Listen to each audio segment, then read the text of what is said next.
আমি রেকর্ডেড ভার্সনটা চেষ্টা করব ক্লাসরুমে আপলোড করে দেওয়ার। আচ্ছা, সো আমরা গত ক্লাসে বলছিলাম রিফ্লেক্স ক্লাইস্ট্রনের কথা। রিফ্লেক্স ক্লাইস্ট্রনের ফার্স্ট সুবিধাটা কি? রিফ্লেক্স ক্লাইস্ট্রনের ফার্স্ট সুবিধাটা হচ্ছে এখানে একটা ক্যাভিটি থাকে, সিঙ্গেল ক্যাভিটি থাকে, যেখানে আমরা টু ক্যাভিটি ক্লাইস্ট্রন যেটা পড়ে এসেছিলাম, টু ক্যাভিটি ক্লাইস্ট্রনে আমার ছিল হচ্ছে দুইটা ক্যাভিটি, অবশ্যই নাম শুনে বোঝা যাচ্ছে। আমাদের ফার্স্ট স্টেজ থেকে যদি আমরা যাওয়া শুরু করি তাহলে কি আছে? রিফ্লেক্স ক্লাইস্ট্রনে একটা ক্যাথোড আছে। এই ক্যাথোড থেকে এখানে যে হিটেড ফিলামেন্ট আছে, ক্যাথোড থেকে ইলেকট্রনগুলা হাই ভেলোসিটিতে এমিট হতে থাকে। কেন ক্যাথোড থেকে ইলেকট্রন হাই ভেলোসিটিতে এমিট হতে থাকে? বিকজ এখানে একটা high amount of DC voltage, এই যে ভি নট ডিসি ভোল্টেজটা অ্যাপ্লাইড থাকে। সো ইলেকট্রন বিম হাই ভেলোসিটিতে ফ্লো করা শুরু করে কার দিকে? Towards the cavity. এই গত ক্লাসের ছবিটাতেও আসলে একটু মানে আমি অন্য বইয়ের ছবি নিয়েছিলাম, এটা লিয়াওয়ের বইয়ের ছবি। দেখো এই ক্যাভিটির অ্যাক্রসে একটা খুব small amount of AC voltage apply করা আছে। এই এসি ভোল্টেজের কারণে যেটা হয়, লেটস সে যখন আমরা এসি ভোল্টেজটা ম্যাক্সিমাম ভ্যালুতে আছে, যদি এটাকে একটা সাইনুসয়েডাল ওয়েভ চিন্তা করি, তাহলে যখন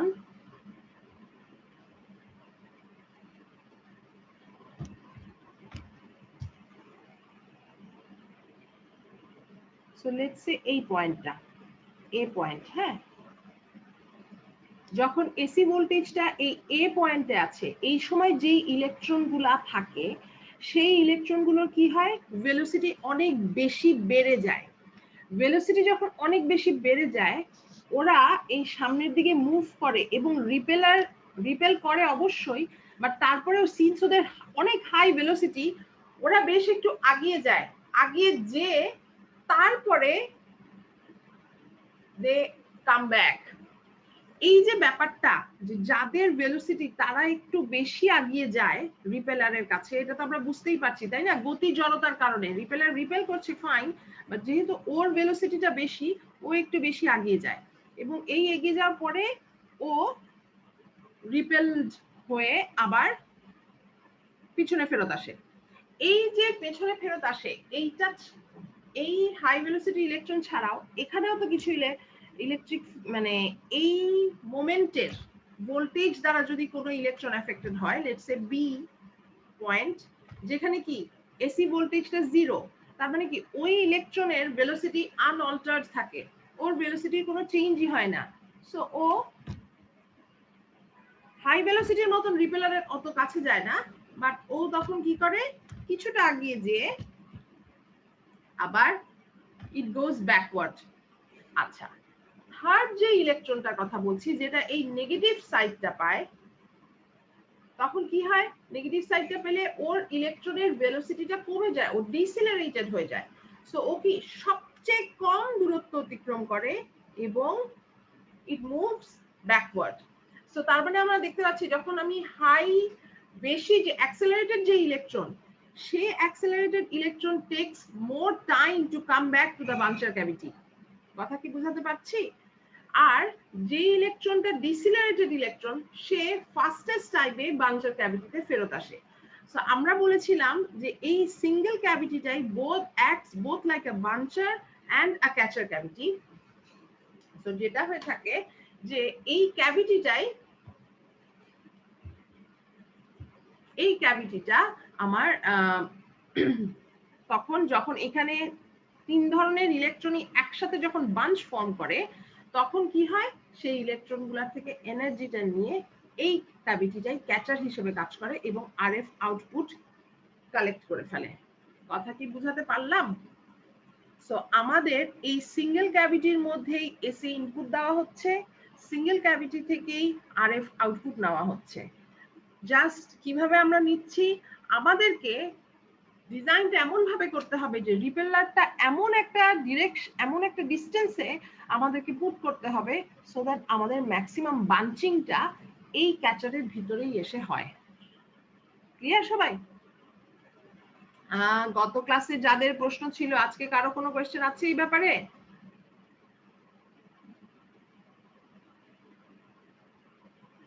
স্যারেরা ম্যাডামেরা ঘুম থেকে উঠেন, সব তো রীতিমতো ঘুমাচ্ছি। মাহবুবে ইলাহি, জি ম্যাম আছি। বুঝাইতে পারবা কি বলছি আমি এখন? একটু একটু ধরতে পারছি ম্যাম, আমি গত ক্লাসে উপস্থিত ছিলাম আচ্ছা না। বলো তো রিপেলারটা কেন রিপেল করতেছে? কিভাবে আমি কি কি করছি রিপেলারকে, যে রিপেলারটা ইলেকট্রনগুলোকে রিপেল করবে? রিপেলারটা নেগেটিভ ভোল্টেজ সাইটের সাথে কানেক্টেড হয়ে জন্য। হাই অ্যামাউন্ট অফ নেগেটিভ ভোল্টেজের সাথে কানেক্টেড রিপেলারটা। সো রিপেলারটা এই কারণেই ইলেকট্রনগুলোকে রিপেল করবে। Okay fine. সো এই গেল আমাদের রিফ্লেক্স ক্লাইস্ট্রনের কথাবার্তা। এইবারে আচ্ছা, এবারে আমরা একটু সামনের দিকে যাই। সামনের দিকে যাওয়া মানে হচ্ছে আমরা একটু ইকুয়েশনে যাই, যেটা এই স্লাইডের মধ্যে নাই। কি ইকুয়েশনে যাব আমরা? এই ইকুয়েশন কিন্তু আমি নিজে বানাই লিখতেছি না, লিয়াওয়ের বই থেকেই দিচ্ছি অবশ্যই। কি ইকুয়েশনে যাব? এই যে ভেলোসিটি মডুলেশন হচ্ছে, আমরা যে বলছি ভেলোসিটি মডুলেশন হচ্ছে, এই ভেলোসিটি মডুলেশনটা কিভাবে হচ্ছে সেই জিনিসটা, বা ভেলোসিটি মডুলেট হয়ে ইকুয়েশন কিরকম দাঁড়ায়, কিভাবে কি ভেলোসিটি মডুলেট হয় সেইটাতে যাব। এই জিনিসটা, এই ইকুয়েশন গুলা ডিরাইভ করার পারপাসটা কি? এই ইকুয়েশন ডিরাইভ করার পারপাস দুইটা। এক হচ্ছে সূত্র ইউজ করে অঙ্ক আসতে পারে, নাম্বার পাবা। আরেক হচ্ছে যে এই ইকুয়েশন গুলার দিয়ে, এই ইকুয়েশনের থ্রুতে আমরা ফিজিক্যাল সিগনিফিকেন্স কি, ঘটনাটা কিভাবে কাপলিং বাড়ানো যায়, কিভাবে কাপলিং কমানো যায়, ভেলোসিটি মডুলেশন হয় হয় না, সেই জিনিসগুলো আমরা দেখতে পারি। এনিওয়ে এখন দেখি আমি একটু আরেকটা অ্যাকাউন্ট থেকে ভিডিও শেয়ার করতে পারি কিনা।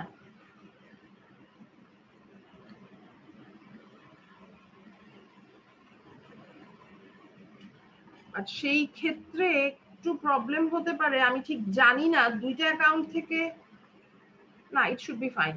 আচ্ছা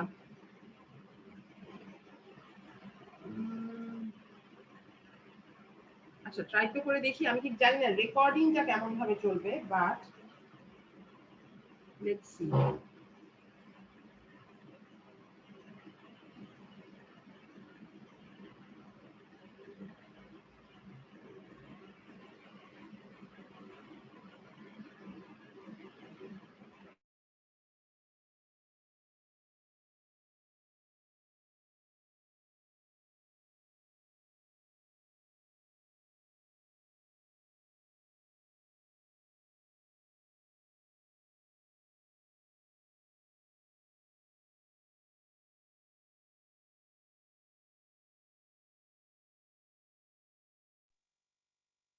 আচ্ছা দেখো তো,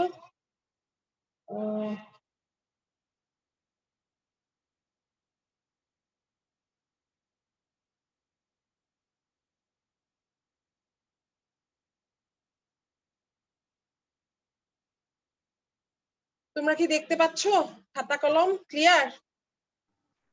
জি ম্যাম।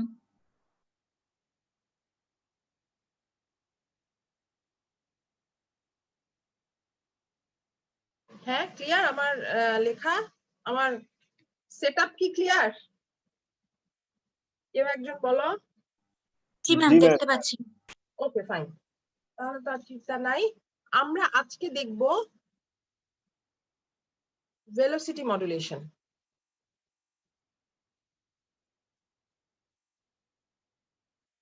ভেলোসিটি মডুলেশনটা কি এটা তো একটু আগেই বললাম, যে আমরা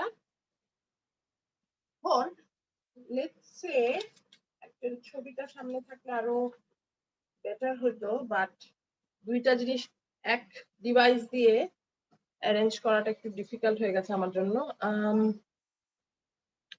লেটস সে একটু একেই নেই।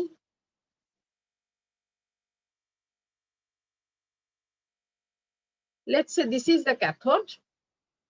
এখানে ফোকাসিং অ্যানোড দেওয়া আছে, এখানে আছে আমাদের রি এন্ট্রান্ট ক্যাভিটি।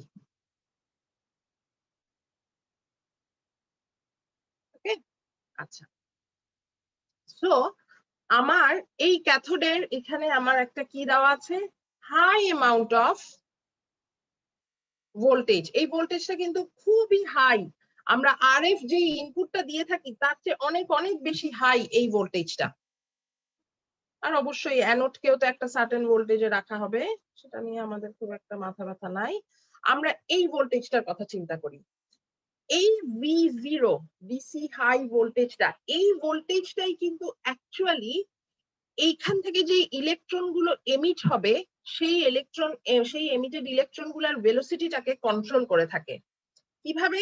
লাইক ধরো আমি যদি এভাবে চিন্তা করি, আমি এখান থেকে V0 পোটেনশিয়াল দিচ্ছি, V0 ভোল্টেজ দিচ্ছি, তার মানে আমার এখান থেকে এই পরিমাণ ভোল্টেজ দেওয়া হচ্ছে বলে, দেখা যাচ্ছে তো না?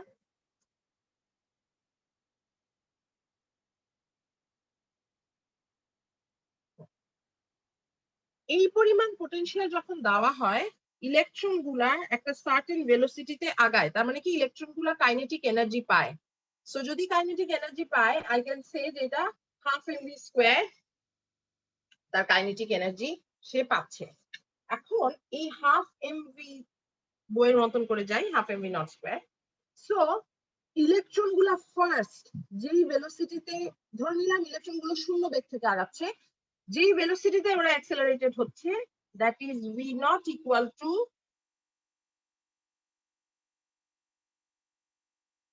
এটা তো আমরা বুঝতেই পারছি তাই না, এটা তো আমরা সবাই জানি, মানে এই ধরনের ইকুয়েশন আমরা অনেক করে এসেছি। লেটস সে আমি এই যে আমার রিএন্ট্রান্ট ক্যাভিটিটা আছে বা ক্যাভিটি রেজোনেটরটা আছে, এখানে আমি একটা সামান্য খুবই অল্প মানের V1 ভোল্টেজ দিচ্ছি, এবং ডেফিনেটলি এটা একটা অল্টারনেটিং ভোল্টেজ। সো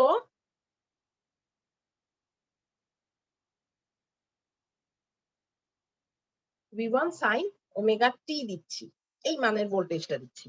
এবং আমি প্রথমেই বলেছিলাম V1 V0 চেয়ে অনেক কম, so V1 must be smaller than V0। আমাদেরকে কি করতে হবে? আমাদের ক্যালকুলেট করতে হবে যতক্ষণ পর্যন্ত লেটস সে এই পয়েন্ট থেকে, ধরলাম আমি এই পয়েন্টটাকে এ প্রাইম বলছি কথার কথা, এ প্রাইম থেকে যখন ইলেকট্রন গুলো এমিট হচ্ছে এইদিকে, ওর ভেলোসিটি কিন্তু একেবারে স্থির একটা ভেলোসিটি, এই ভি নট ভেলোসিটিতে আগাচ্ছে। ও এই পয়েন্টে পৌঁছাচ্ছে ভি নট ভেলোসিটিতে, রাইট?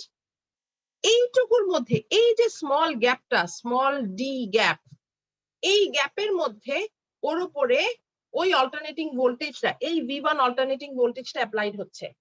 সো এই স্মল ডি গ্যাপের মধ্যে থাকা অবস্থায় ওর ভেলোসিটিটা মডুলেটেড হচ্ছে। তার মানে কি, যখন এই পয়েন্ট থেকে বের হচ্ছে, it comes out with its modulated velocity, এবং এই মডুলেটেড ভেলোসিটি নিয়ে কিন্তু আবার ও সামনের দিকে এগিয়ে যাচ্ছে। আমরা এখানে টু ক্যাভিটি ক্লাইস্ট্রনের কথাই চিন্তা করি আপাতত, এই মডুলেটেড ভেলোসিটি নিয়ে ও সামনের দিকে এগিয়ে যাচ্ছে। আমাদের ক্যালকুলেট করতে হবে এই মডুলেটেড ভেলোসিটিটা, যেই ভেলোসিটিটাতে ও বের হচ্ছে। আচ্ছা, ভালো কথা। এখন এই জিনিসটা বের করার জন্য আমরা আরো কয়েকটা জিনিস দেখি। যেহেতু আমাকে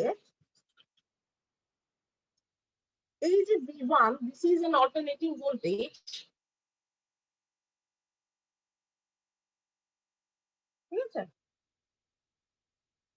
ডেফিনেটলি এটা একটা অল্টারনেটিং ভোল্টেজ, এবং আমি এই গ্যাপের ভেতরের যে সময়টুকু, এই ডি দূরত্ব পার করার যে সময়টা, এটাই সবচেয়ে ক্রুশিয়াল টাইম, এটার মধ্যেই আমার সমস্ত ভেলোসিটি মডুলেশনের মেইন কাজ হচ্ছে। সো লেটস সে এটা t0 সময় থেকে শুরু, t1 সময় এসে শেষ হচ্ছে।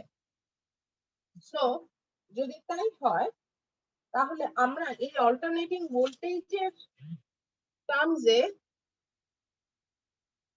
কিছু জিনিস আনতে পারি। লাইক যদি আমরা বলি যে এই সময়ে, এই t0 থেকে t1 টাইমের মধ্যে এভারেজ ট্রানজিট টাইম কত? এবারে ট্রানজিট টাইম তো আমরা বুঝতেই পারছি তাই না? এবারে ট্রানজিট টাইম কিছুই না, t1 মাইনাস t0 এইটুকু সময়। এই সময়টাকে আমরা আরেকটা কিভাবে রিপ্রেজেন্ট করতে পারি, লেটস সে টাউ দিয়ে রিপ্রেজেন্ট করতে পারি। এই দূরত্বটা এত ছোট, এই কথাটা মনে রাখবো আমরা, হ্যাঁ, এই দূরত্বটা এত ছোট, এই দূরত্বের মধ্যে কিন্তু আমরা চিন্তা করব ইলেকট্রনের ভেলোসিটি v0। আমরা বলবো ভেলোসিটি মডুলেট হচ্ছে এই পয়েন্টটা থেকে। লেটস সে এটাকে যদি এ ডাবল প্রাইম পয়েন্ট বলি, সো এ ডাবল প্রাইম পয়েন্ট থেকে আমার ভেলোসিটিটা মডুলেটেড হচ্ছে। সো এই টাউটাকে আমি বলতে পারি, আমি যদি s equal to vt formula পড়েছিলাম আমরা ইন্টারমিডিয়েট ম্যাথ থেকে, সেই হিসাবে যদি আমি বলি, তাহলে আমার ট্রানজিট টাইম হচ্ছে d বাই v নট। এবং আমাকে যদি এইটুকু সময়ে আমি এই গ্যাপের মধ্যে, মানে এই এসি সিগন্যালের কতটা অ্যাঙ্গেল কভার করেছি, লেটস সে t0 থেকে t1 এইটুকু টাইম, কথার কথা, এটা t0 এটা t1 এইটুকু টাইম, তার মানে কি ও একটা সার্টেন অ্যাঙ্গেল ট্রানজিট করে এসছে না?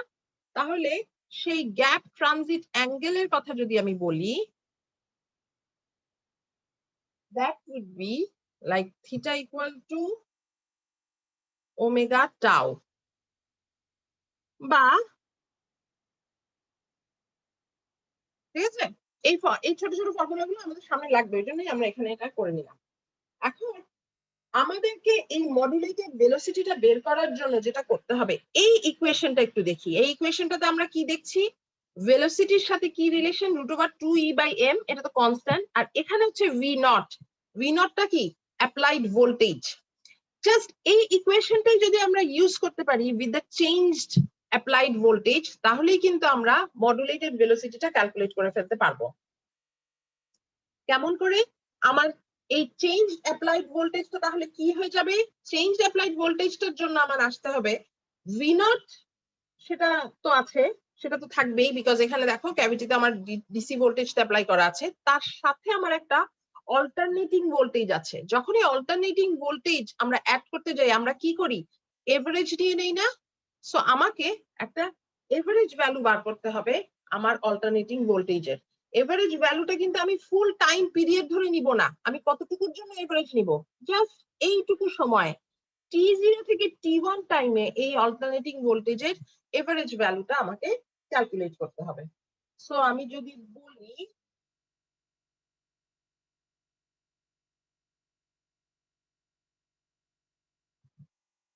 ওইটুকু সময়, সো 1/tau t0 থেকে t1,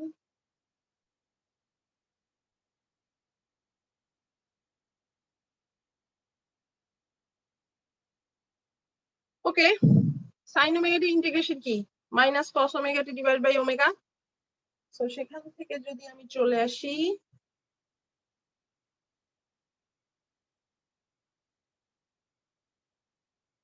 তোমরা যদি না দেখতে পাও আমাকে একটু বললো, হ্যাঁ।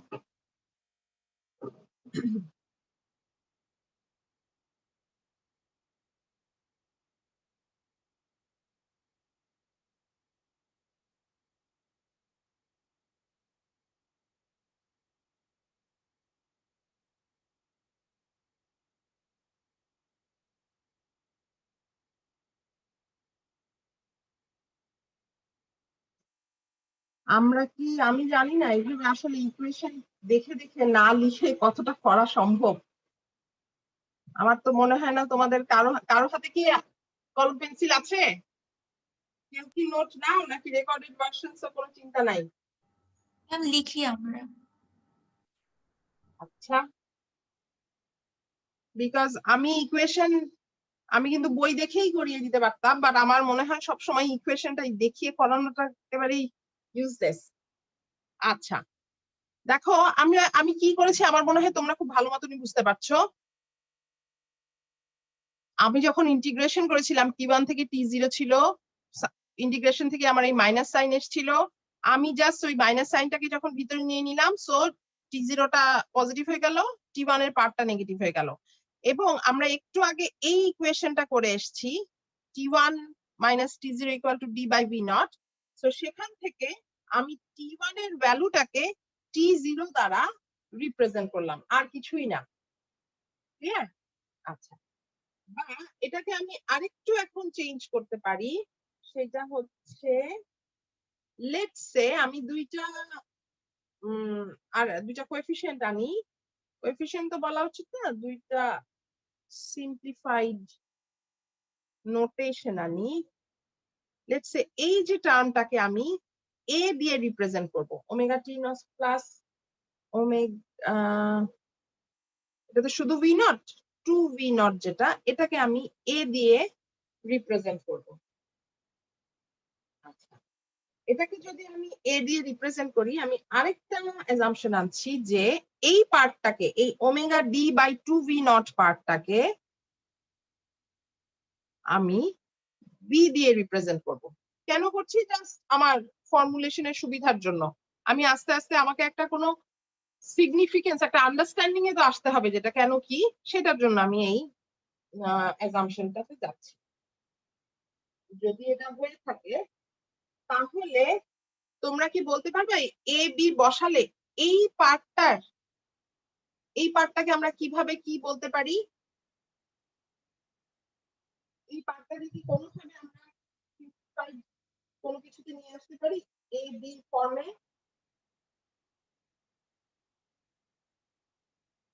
আসে নাকি কিছু? একটু নিজেরা করো তো, কেউ আমাকে বলো তো। 1 মিনিট টাইম দিলাম। আমি কি বুঝাতে পারছি আমি কি বলতে চাচ্ছি? ইকুয়েশনটা, এই যে আমার এই ইকুয়েশনটা আছে, এই ইকুয়েশনটা, এই পার্ট গুলাকে আমি এ বি দ্বারা কোনোভাবে রিপ্রেজেন্ট করতে পারবো কিনা, এটা হচ্ছে আমার প্রশ্ন। পারবো তো নিশ্চয়ই, 1 সেকেন্ডের কাজ হওয়া উচিত।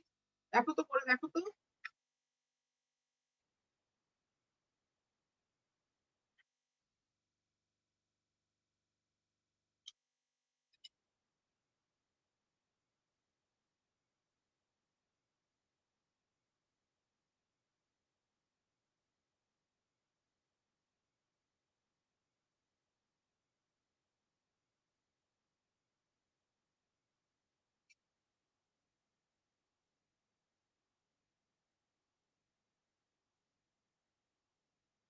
আসে? কেউ করছি? জিজ্ঞেস করবো কাউকে?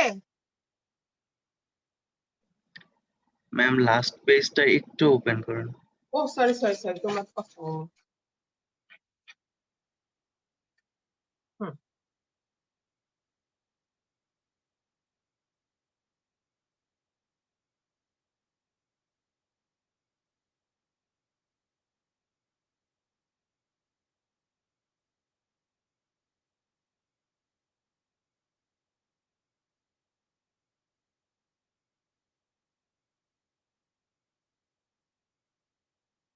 এক মিনিট পরে কিন্তু আমি জিজ্ঞেস করবো যে কাউকে যে ইকুয়েশনটা কি লিখছো। এত সোজা ইকুয়েশন, আমি জাস্ট দেখতে চাই যে আমরা কারা আদৌ ক্লাস করতেছি আর কারা অনলাইন হয়ে ঘুমাচ্ছি। Sorry.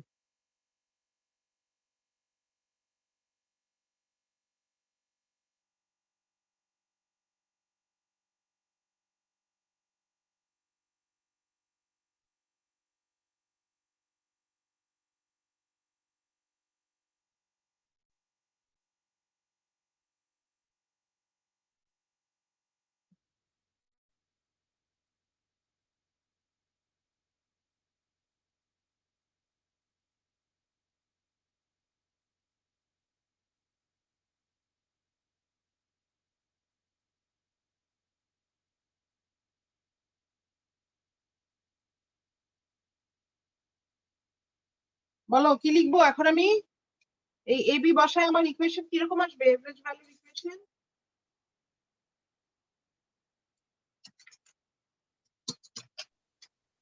cos a minus b minus cos a plus b।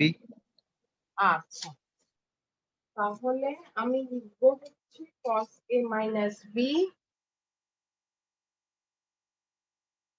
minus cos a plus b। আর কিছু আসবে না এখানে? এখানে আর কিছু লিখবো না? ম্যাম সামনে v1 বাই ওমেগা টাও আছে আর কি। Right. So v1 by omega, এক সেকেন্ড,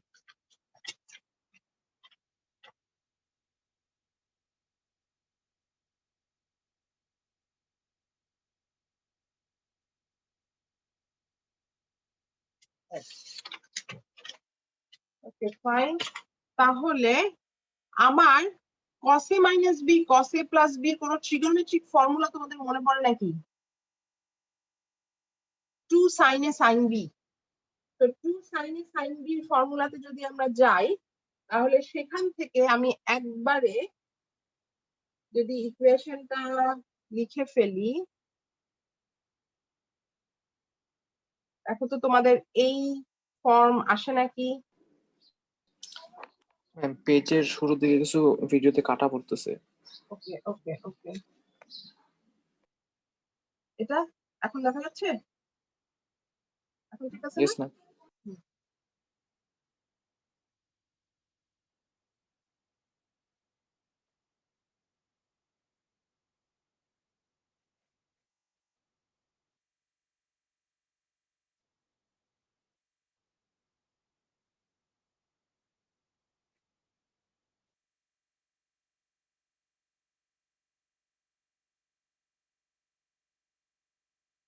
আসে আমাদের এই রকম চেহারা ইকুয়েশনের?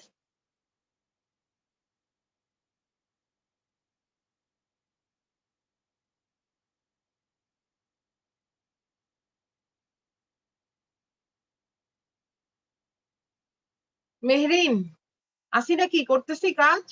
জি ম্যাম আছি। আসে নাকি বাবা এরকম ইকুয়েশনকে 2 sin a sin b তে কনভার্ট করলে কি এরকম আসে? ম্যাম সামনে একটা 2 হবে না, 2 সাইন না সাইন বি? ওটা কাটা চলে যাবে না? ও আচ্ছা ঠিক আছে, বুঝেছি ম্যাম।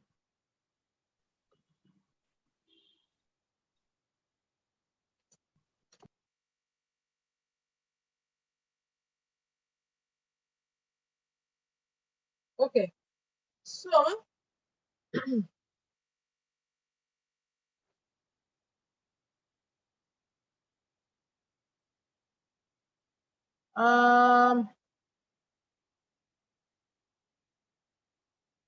আর কেউ, আর কারো কোনো অসুবিধা আছে? আর কেউ বুঝছি 2 কি আসলেই কাটা যায়? শ্রাবণী শর্মা,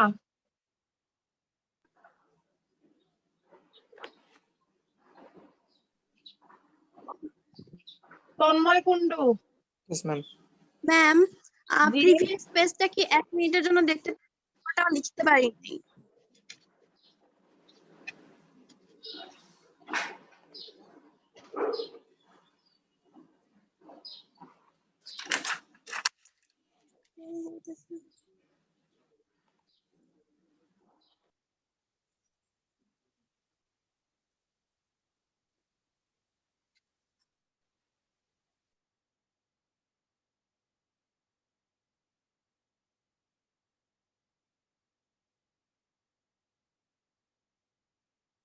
হয়েছে? এবার উঠালাম। তন্ময় কুন্ডু স্যার বলেন তো এই 2টা কি আসলে কাটা চলে গেছে? ম্যাম 2 কাটা গেছে নাকি 2 যে সাইনের নিচে নিয়ে গিয়ে ভাগ করে দিয়েছেন আচ্ছা নাকি? সো আমরা এখানে এই ফর্মে নিয়ে আসার জন্য 2টাকে এখানে নিয়ে আসছি। আচ্ছা থ্যাংক ইউ। তারপর আমরা চলে যাই আরেকটা, আমরা যে একটু আগে দেখে আসছিলাম গ্যাপ ট্রানজিট অ্যাঙ্গেল জি, এই যে এখানে ছিল আমাদের একটা জি বলি থিটা, লেটস সে থিটা জি, এটা ছিল আমার গ্যাপ ট্রানজিট অ্যাঙ্গেল। ওই কতটুকু অ্যাঙ্গেল আমি কভার করছি সেটার হিসাব, যেটা ছিল omega D by v naught. So আমি যদি এখন এই omega D by v naught গুলাকে সব গ্যাপ ট্রানজিট অ্যাঙ্গেল দ্বারা রিপ্রেজেন্ট করি, তাহলে এই omega d theta g divided by 2, আবার এখানেও পেজ কাটা পড়তেছে সামনের দিকে।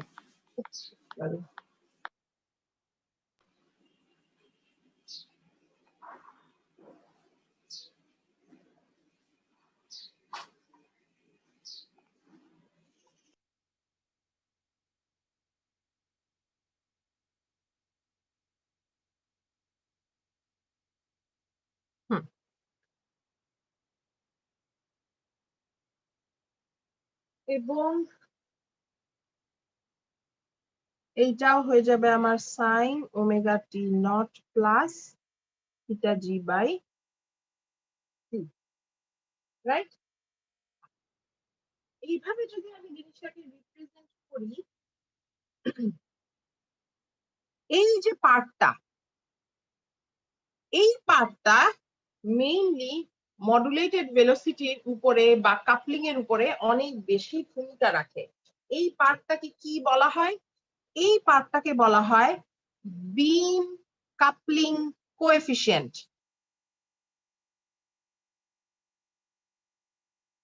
বহুদিন পরে এরকম খাতা কলমে লিখে লিখে স্টুডেন্ট পড়ানোতে আমার টিউশনির কথা মনে আসতেছে। 20 বছর আগের, 15 বছর আগের এক্সপেরিয়েন্স।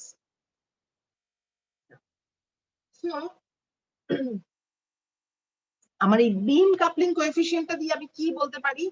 দেখো, গ্যাপ ট্রানজিট অ্যাঙ্গেল যত বেশি আমার কমে আসবে, তত বেশি আমার ভেলোসিটির গ্যাপ, যত বেশি আমার গ্যাপ ট্রানজিট অ্যাঙ্গেল কমে আসবে, আমার ভেলোসিটির তত বেশি মডুলেশন হবে। ভেলোসিটির তত বেশি মডুলেশন হওয়া মানে কি? আমার বাঞ্চার ক্যাভিটির সাথে ইলেকট্রন বিমের কাপলিংটা তত বেশি হয়ে যাবে। বা আমি যদি এই বিম কাপলিং কোএফিসিয়েন্টটাকে লেটস সে বিটা দিয়ে ডিফাইন করি, আমরা বলতেই পারি যে যখনই আমার অল্টারনেটিভলি যদি আমি এভাবে বলি যে গ্যাপ ট্রানজিট অ্যাঙ্গেল বেড়ে যাচ্ছে, গ্যাপ ট্রানজিট অ্যাঙ্গেল বেড়ে যাওয়ার সাথে সাথে আমার কাপলিংটা কমে আসবে। কাপলিং কমে আসা মানে কি? আমার ইলেকট্রন বিম আর বাঞ্চার ক্যাভিটির মধ্যে যে ইন্টারঅ্যাকশনটা, সেই ইন্টারঅ্যাকশনটা কমে আসবে। ইন্টারঅ্যাকশনটা কমে আসলে কি হবে? কম বাঞ্চ ফর্ম হবে। ঠিক আছে? কম বাঞ্চ ফর্ম হওয়া মানেই কি? আমার আলটিমেটলি আরএফ আউটপুটটাও কিন্তু এফেক্টেড হবে সেটা দ্বারা। সো যাই হোক, এই কারণে এই সমস্ত আন্ডারস্ট্যান্ডিং এর জন্যই এই ইকুয়েশন গুলা ডিরাইভ করা। আমরা একটু পরে অঙ্ক দেখবো, সেখানেও আমরা আরেকবার এই ফ্যাক্ট গুলা ক্লিয়ার করার চেষ্টা করব। আচ্ছা, সো এইটা যদি হয়ে থাকে আমার মডুলেটেড ভেলোসিটি, সরি, এটা যদি হয়ে থাকে আমার এভারেজ এসি ভোল্টেজ, তাহলে আমাকে যদি মডুলেটেড ভেলোসিটিটা বের করতে বলা হয়, মডুলেটেড ভেলোসিটিটা হবে হচ্ছে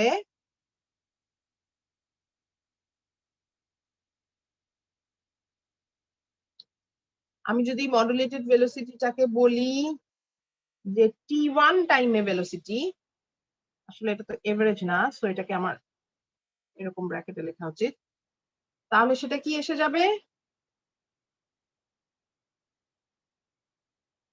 v0 প্লাস এই পুরা লাইনটা।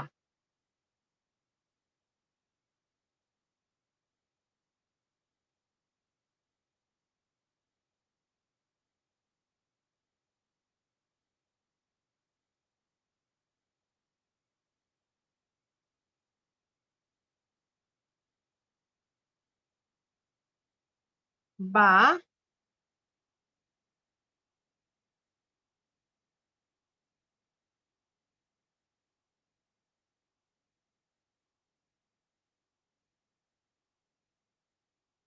একটু আগেই বললাম বিম কাপলিং কোএফিসিয়েন্টকে আমরা বিটা দ্বারা রিপ্রেজেন্ট করতে পারি, সেখান থেকে আমি এটা বলতে পারি। আরেকটা জিনিস হচ্ছে, দেখো আমার এইটাকে, এই পার্টটা কি √2e divided by m Times v0 মানে কি? আমার ডিসি ভেলোসিটি না? তো আমি এটাকে এইরকম ভাবে লিখতে পারি যে লেটস সে আমি এই v0 টা কমন নিয়ে নিলাম, দেখা যাচ্ছে তো না?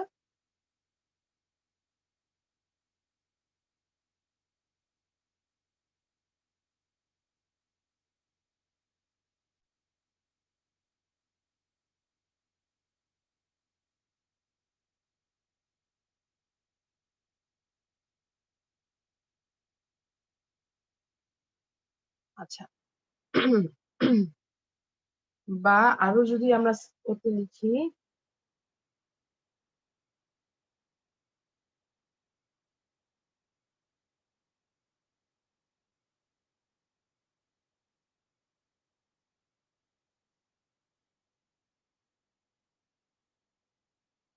আমি আর এই পার্টটা এত লিখলাম না। আচ্ছা, সো এখন এই যে পার্টটা বিটা v1 বাই v0, এই পার্টটারও একটা নাম আছে, এটাকে বলা হয় depth of velocity modulation. Depth of velocity modulation কেন বলছি আমরা? এইটার উপরে ধরো সাইন তো অ্যাঙ্গুলার ভ্যালু, তাই না? এটা তো 0 থেকে 1 এর মধ্যেই সবসময় অসিলেট করতে থাকবে। এখানে আমি যে ডিসি ভোল্টেজটা দিব এই জিনিসটা ফিক্সড হয়ে যাবে, বাট এই বিটা V1 বাই V0 থেকে আমরা কি পাবো? আমাদের ভেলোসিটি মডুলেশনের ডেপথ কতটা হচ্ছে, কেমন আসছে সেই জিনিসটা পাবো। সো এই টার্মটারও একটা সিগনিফিকেন্স আছে। বিটা V1 বাই V0 কে আমরা ডেপথ অফ ভেলোসিটি মডুলেশন বলছি। এখন আমরা এই ইকুয়েশনটাকে আরেকটু সিম্পলিফাই করার চেষ্টা করি, আমরা বাইনোমিয়াল এক্সপ্যানশনে যাই। আচ্ছা, এটা না লেখা উচিত হয় নাই, এরকম হবে জিনিসটা। √2e V0/m হচ্ছে স্মল v0, যেটা হলো আমাদের ওই ডিসি ভেলোসিটিটা, আর রুটটা এই বাকি পোর্শনের উপর আছে। এখন এই জিনিসটা কি 1 plus beta V1/V0 sine whole to the power half না? সো এই জিনিসটাকে আমরা যদি একটু সিম্পলিফাই করার জন্য বাইনোমিয়াল এক্সপ্যানশনে যেতে পারি। বাইনোমিয়াল এক্সপ্যানশনে গেলে মনে আছে নাকি আমাদের এই ফর্মুলাগুলো 1 plus x to the power half, 1 plus 2x plus blah blah blah, আরো সামনের দিকে আরো হায়ার অর্ডার টার্ম চলতে থাকে। আমরা সেটাকে সিম্পলিফাই করার জন্য জাস্ট 1 প্লাস হাফ x এর ফর্মে এই ইকুয়েশনটাকে লিখবো। তো আমরা লিখবো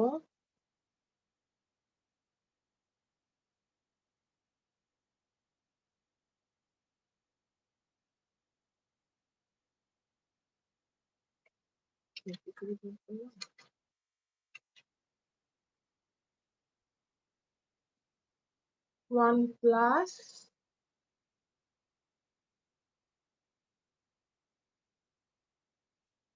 বিটা V1/2V0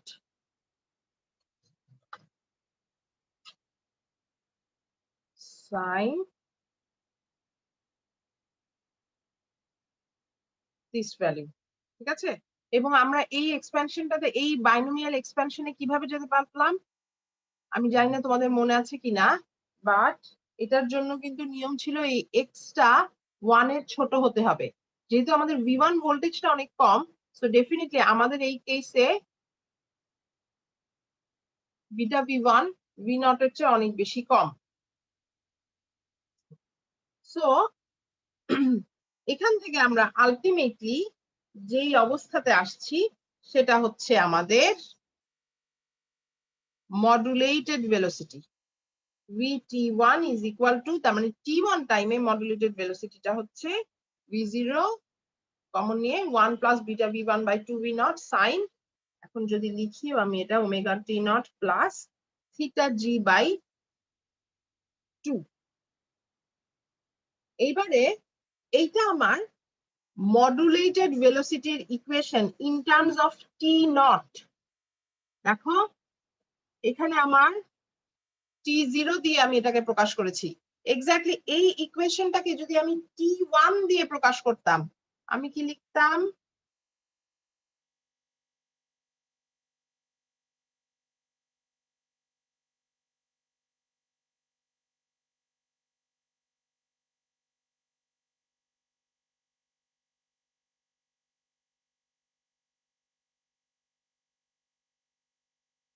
ঠিক আছে,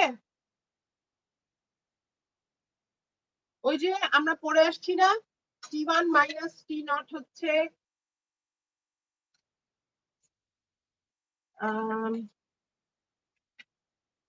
t1 মাইনাস t0 হচ্ছে d/V0, সেখান থেকে আমরা এই জিনিসটা লিখতে পারতাম। ঠিক আছে, ওকে। তো নাও আমি যদি এই ইকুয়েশন ইউজ করি আমার ভেলোসিটিটা মডুলেটেড হয়ে যায়। যদি তাই হয়ে থাকে তাহলে এবার আমরা একটু অঙ্ক দেখি, যে অঙ্ক থেকে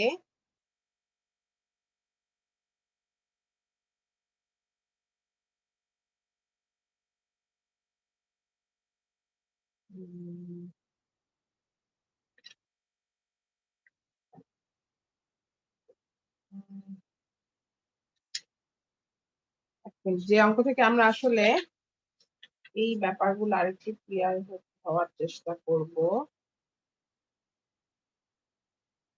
এক সেকেন্ড, আমি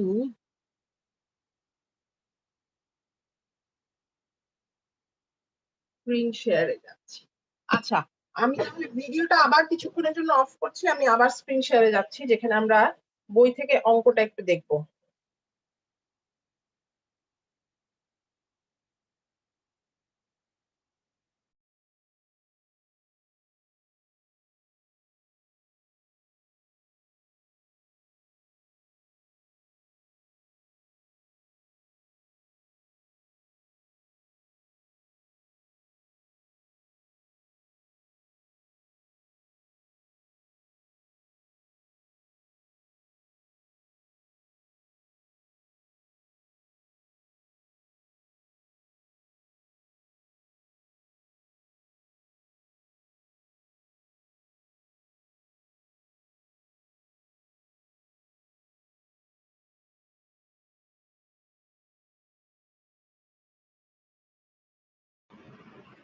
সো আমাদের এখানে একটা 2 ক্যাভিটি ক্লাইস্ট্রন ইউজ করা হচ্ছে, যে 2 ক্যাভিটি ক্লাইস্ট্রনের ডিসি ভোল্টেজটা দিয়ে দেওয়া আছে।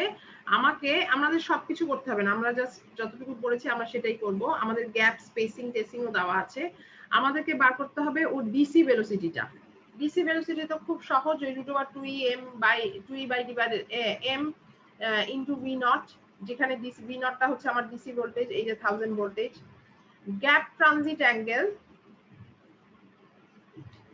গ্যাপ ট্রানজিট অ্যাঙ্গেলে যখন আমার omega D by v naught দেওয়া আছে, এখানে দেখো 1 রেডিয়ান আসছে আমাদের gap transit অ্যাঙ্গেলটা।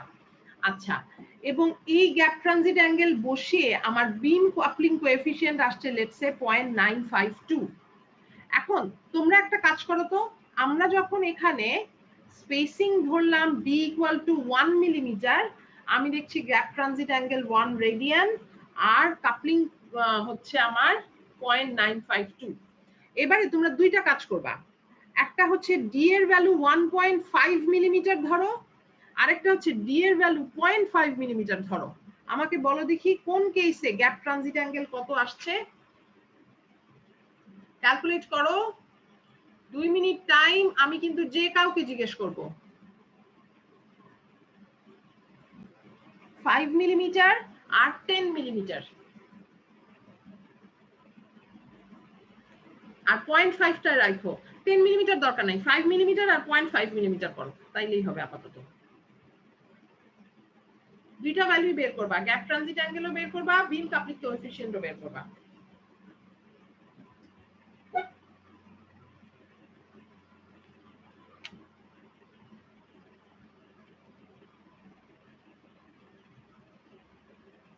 Shahin Alam, calculate করতেছো তো? তুমি আমাকে বলবা 5 মিলিমিটার হলে কি আসবে গ্যাপ ট্রানজিট অ্যাঙ্গেল বিম কোএফিসিয়েন্ট, আর মুনতাসির চৌধুরী আমাকে বলবা 0.5 এর জন্য গ্যাপ ট্রানজিট অ্যাঙ্গেল বিম কাপলিং কোএফিসিয়েন্ট কত হবে। ম্যাম আমি বাইরে এসে ক্লাস করছি তো আমার সাথে খাতা কলম নাই। তোমার সাথে ক্যালকুলেটর নাই? কে এটা বাইরে এসে ক্লাস করতেছে? শাহিন ম্যাম। হ্যাঁ, শাহিন আলম। Yes ma'am. আচ্ছা, মুনতাসির চৌধুরী আসি না ঘুমাই?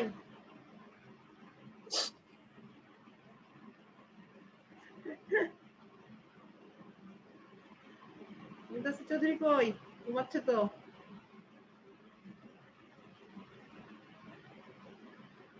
হামিদুল হোসেন,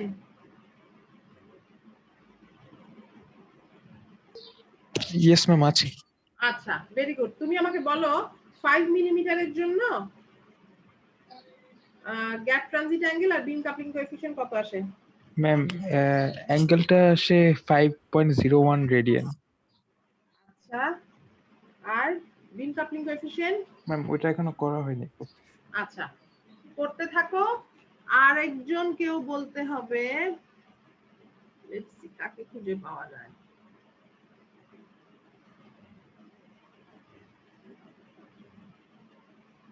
আসিফ জামিল, ম্যাম আছে। হ্যাঁ বলো বাবা। 1.5 মিলিমিটারে গ্যাপ ট্রানজিট করতেছি। অ্যাঙ্গেল কত আসে? আর বিম কাপলিং কোএফিশিয়েন্ট কত আসে?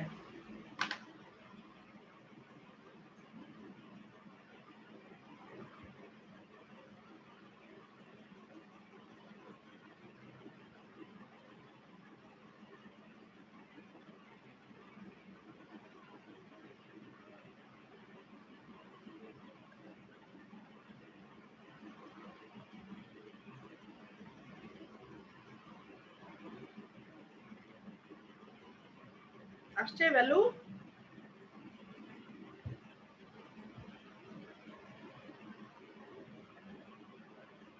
বাকিরা কি আর কেউ করছি নাকি বলতে পারবে?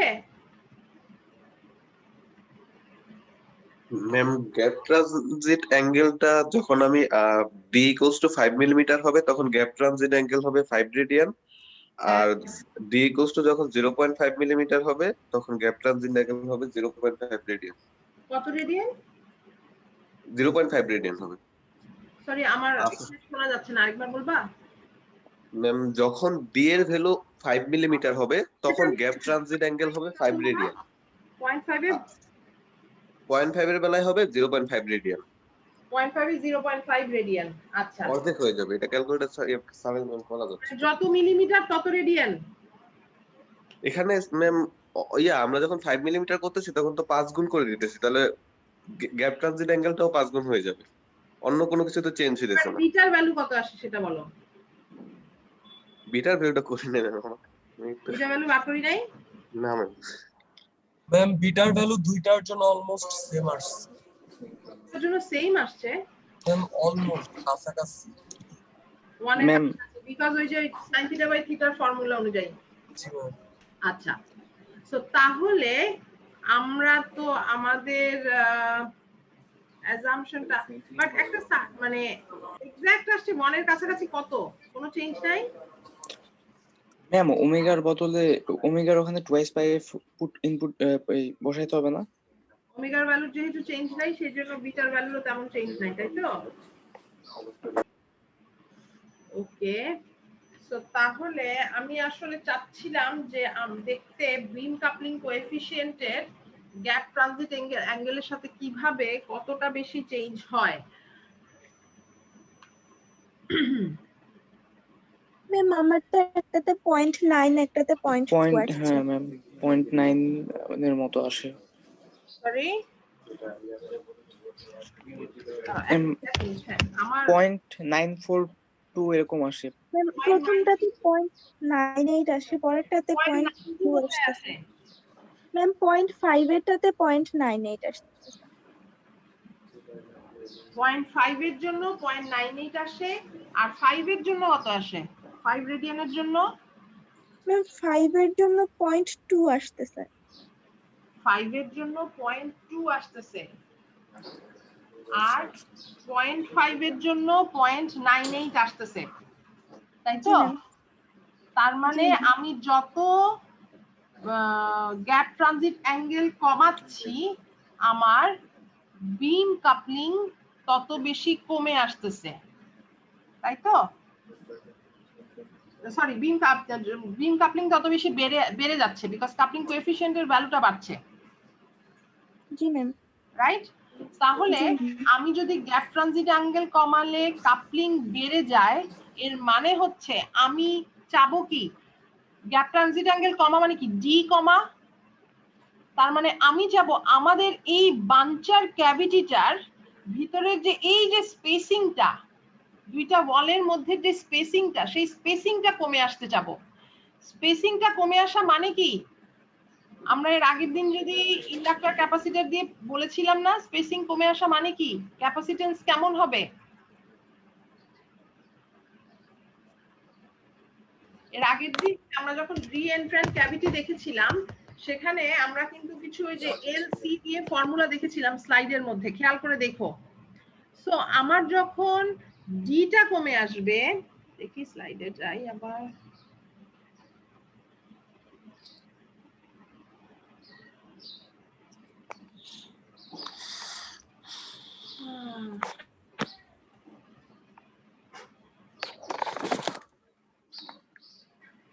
না ফর্মুলা এই মুহূর্তে সাইডে নাই দেখতে পাচ্ছি। এনিওয়ে, যাই হোক, আমার যখন ডিটা চেঞ্জ হয়ে আসবে সেইটার উপরে ইন্ডাকটেন্স বলি, ক্যাপাসিটেন্সেরও কিন্তু একটা ভ্যারিয়েশন আসবে। সো আমার সার্কিটের টিউনড প্রপার্টিও চেঞ্জ হয়ে যাবে, অ্যাঙ্গেলের উপরেও, এই অসিলেটিং অ্যাঙ্গেলের উপরেও কিন্তু এফেক্ট এসে যাবে। এইখানে একটা কথা হচ্ছে যেটা টু ক্যাভিটি ক্লাইস্ট্রনের একটা বড় ডিসঅ্যাডভান্টেজ, আমরা এই ফর্মুলা দিয়ে দেখতে পাচ্ছি যে যখনই আমার এই ক্লাইস্ট্রনের মধ্যে ক্লাইস্ট্রনের স্পেসিংটা কমে আসবে, তখনই কি তার ইন্ডাকটিভ বা ক্যাপাসিটিভ প্রপার্টিটা চেঞ্জ হবে। তার মানে কি তার রেজোন্যান্ট ফ্রিকোয়েন্সিটা চেঞ্জ হবে। হোয়াট দিস কনক্লুডস, এটা কনক্লুড করে যে আমাকে যদি একটা ক্লাইস্ট্রনকে ডিফারেন্ট ফ্রিকোয়েন্সিতে মাইক্রোওয়েভ সিগন্যাল অ্যাম্পলিফাই করাতে হয়, আমাকে বারবার কি করতে হবে, ক্যাভিটিটা রিপ্লেস করতে হবে। বিকজ এগুলা তো আর নরমাল এলসি সার্কিট না যে আমি একটা ক্যাপাসিটর উঠায় একটা ক্যাপাসিটর বসাই দিলাম। এগুলো আমার একটা ফুল ক্যাভিটি আমি ইউজ করছি, ফুল আমি একটা রিএন্ট্রান্ট ক্যাভিটি, একটা রেজোনেটর, একটা মেটালিক এনক্লোজার আমি ইউজ করছি, যার ভিতরে কতগুলা দুইটা ওয়াল আছে যারা মানে ইনসাইড দ্য ক্যাভিটি চলে আসার চেষ্টা, মানে ইনসার্টেড থাকে ভিতরের দিকে। সো ডেফিনেটলি এটা টু ক্যাভিটি ক্লাইস্ট্রনের একটা ডিসঅ্যাডভান্টেজ, যে এই রেজোনেন্ট ফ্রিকোয়েন্সি চেঞ্জ করার জন্য ওর যে স্ট্রাকচারের চেঞ্জ জানতে হয়, সেটার জন্য পুরা ক্যাভিটিটাকে রিপ্লেস করতে হয়। ঠিক আছে কথাটা? সো আমরা এই টু ক্যাভিটি ক্লাইস্ট্রনের অঙ্ক দিয়ে আমাদেরকে যেমন ওই ফ্যাক্টরটা যে গ্যাপ ট্রানজিট অ্যাঙ্গেল কমা আমরা চাই, বিকজ গ্যাপ ট্রানজিট অ্যাঙ্গেল কমলে আমাদের কাপলিং বেটার হবে। গ্যাপ ট্রানজিট অ্যাঙ্গেল কমা মানে হচ্ছে ডিটা আরো স্মল হয়ে আসবে। আবার অন দ্য আদার হ্যান্ড এখানে আমরা টু ক্যাভিটি ক্লাইস্ট্রনের একটা ডিসঅ্যাডভান্টেজও দেখতে পাচ্ছি, যে যতবার রেজোন্যান্ট ফ্রিকোয়েন্সি আমি চেঞ্জ করতে চাই, আমাকে এই ডিটাকে চেঞ্জ করে দিতে হবে, that is structure must be replaced. ঠিক আছে, কথা কি বোঝা যাচ্ছে? ওকে, সো এইটা গেল আমার ভেলোসিটি মডুলেশনের পার্ট। এরপরে আরো একটা ইকুয়েশন ডিরাইভেশনের পার্ট আছে, যেটা হচ্ছে বাঞ্চিং এর কেস। আমি ঠিক বুঝতে পারছি না, আজকে আমাদের আর বেশিক্ষণ ক্লাস নাই, কতটুকু ইকুয়েশন ডিরাইভ করতে পারবো, বাট লেটস ট্রাই।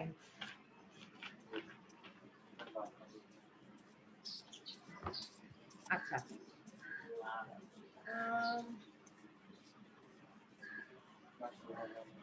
না থাক, আজকে আমরা ওই বাঞ্চিং প্রসেসটা শুরু না করি। বাঞ্চিং প্রসেসটাতে আমাদের ইকুয়েশন গুলা লিখতে একটু সময় লাগবে, সো আমার মনে হয় না 20 মিনিটে আমরা ওইদিকে বেশি আগাতে পারবো।